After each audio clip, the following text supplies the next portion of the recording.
Time nine ನ್ಯೂಸ್ಗೆ ಸ್ವಾಗತ. ನಾನು ಪ್ರಭುದೇವ್. ಇನ್ಸ್ಟಾದಲ್ಲಿ ದರ್ಶನ್ ಅನ್ಫಾಲೋ ಸುಂಟರ್ ಗಾಳಿ ಎದ್ದಿದೆ. ಫಾಲೋ ಮಾಡ್ತಾ ಇದ್ದಂತ 6 ಜನರು ಅನ್ಫಾಲೋ ಲಿಸ್ಟ್ಗೆ ಹೋಗಿದ್ದಾರೆ. ಸುಮಲತಾ, ಅಭಿಷೇಕ್ ಅಂಬರೀಶ್, ಅಭಿ ಅವರ ಪತ್ನಿ ಅವಿವಾ ಈಗ ಇದ್ದಕ್ಕಿದ್ದಂತೆ ಅನ್ಫಾಲೋ ಬಾಣವನ್ನ ಬಿಟ್ಟಿದ್ದಾರೆ ಡಿ ಬಾಸ್.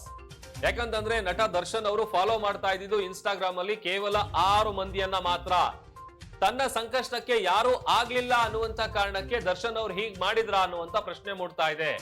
ಜೈಲಿಗೆ ಯಾರು ಬಂದು ಮಾತನಾಡಿಸದಿದ್ದಕ್ಕೆ ಬೇಸರ ಹೊರ ಹಾಕಿದ್ರ ಹಾಗಾದ್ರೆ ನಟ ದರ್ಶನ್?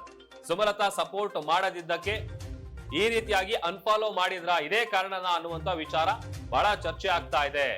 ದರ್ಶನ್ ಅನ್ಫಾಲೋ ಸುದ್ದಿ ಇದೀಗ ಸಿಕ್ಕಾಪಟ್ಟೆ ಚರ್ಚೆಗೆ ಗ್ರಾಸ ಆಗ್ತಾ ಇದೆ.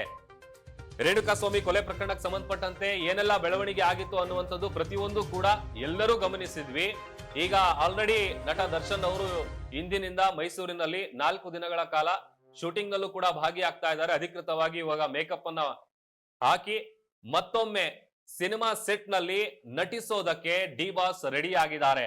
ಆ ಎಲ್ಲದರ ಬೆಳವಣಿಗೆಯ ಮಧ್ಯೆ ಈ ಅನ್ಫಾಲೋ ಸುದ್ದಿ ಏನಿದೆ ಇದು ಸಿಕ್ಕಾಪಟ್ಟೆ ಚರ್ಚೆ ಆಗ್ತಾ ಇದೆ. ಯಾಕಂತಂದ್ರೆ ಅವರ ಇನ್ಸ್ಟಾಗ್ರಾಮ್ ಖಾತೆಯನ್ನ ನಾವು ಓಪನ್ ಮಾಡಿ ನೋಡಿದಂತ ಸಂದರ್ಭದಲ್ಲಿ ಗೊತ್ತಾಗ್ತಾ ಇತ್ತು, ಕೇವಲ ದರ್ಶನ್ ಅವ್ರು ಫಾಲೋ ಮಾಡ್ತಾ ಇದ್ದಿದ್ದಂತವ್ರು ಬರೀ 6 ಜನ.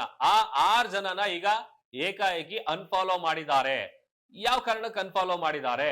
ಜೈಲಿಗೆ ಬಂದು ಯಾರು ಮಾತನಾಡಿಸ್ಲಿಲ್ಲ, ಯಾರು ತಮಗ್ ಸಪೋರ್ಟ್ ಕೊಡ್ಲಿಲ್ಲ ಅಂತವ್ರನ್ನೆಲ್ಲ ಅನ್ಫಾಲೋ ಮಾಡಿದ್ರ ಇನ್ನೇನು ಕಷ್ಟದ ಕಾಲದಲ್ಲಿ ಇವ್ರು ಯಾರು ಕೂಡ ಬರ್ಲಿಲ್ಲ ಅನ್ನುವಂತ ಕಾರಣಕ್ಕಾಗಿ ಡಿ ಬಾಸ್ ಅನ್ಫಾಲೋ ಮಾಡಿದ್ದಾರೆ ಅಂತ ಹೇಳಿ ದರ್ಶನ್ ಅವರ ಅಭಿಮಾನಿಗಳು ಕೂಡ ಸಿಕ್ಕಾಪಟ್ಟೆ ಚರ್ಚೆಯನ್ನ ಮಾಡ್ಕೋತಾ ಇದ್ದಾರೆ. ಈಗ ಇದ್ದಕ್ಕಿದ್ದಂತೆ ಈ ಅನ್ಫಾಲೋ ಬಾಣ ಬಿಟ್ಟಿರುವಂತ ವಿಚಾರ ಏನಿದೆ ಇದು ಸಿಕ್ಕಾಪಟ್ಟೆ ಚರ್ಚೆ ಆಗ್ತಾ ಇದೆ.